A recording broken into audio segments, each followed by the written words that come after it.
masih bersama saya. Sekarang kita akan belajar tentang salah satu unsur intrinsik novel, yaitu sudut pandang. Bagaimana sih cara menentukan sudut pandang? Yang perlu kita ketahui tentang sudut pandang ada dua, yang namanya orang pertama dan orang ketiga. Orang pertama adalah pengarang seakan-akan terlibat dalam cerita dan bertindak sebagai tokoh utama. Orang pertama sendiri terbagi menjadi dua.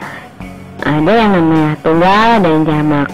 Untuk tunggal, kata dalam cerita ditandai dengan saya, aku, engkau sebagai tokoh. Kemudian jamak, tokohnya ditandai dengan kata kita atau kami.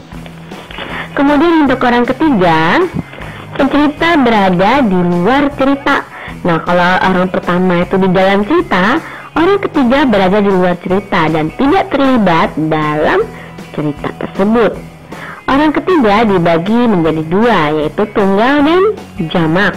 Kalau tunggal, tokohnya ditandai dengan kata dia atau ia. Nama orang misalnya Siti, Burhan.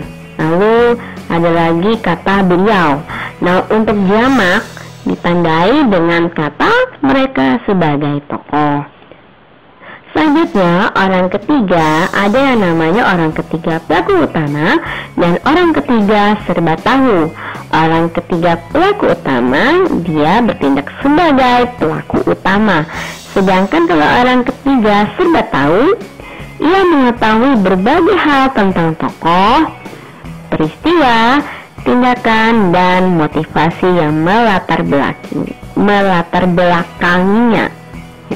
Demikian tentang cara menentukan sudut pandang pada novel. Dipelajarin lagi ya. Selamat belajar.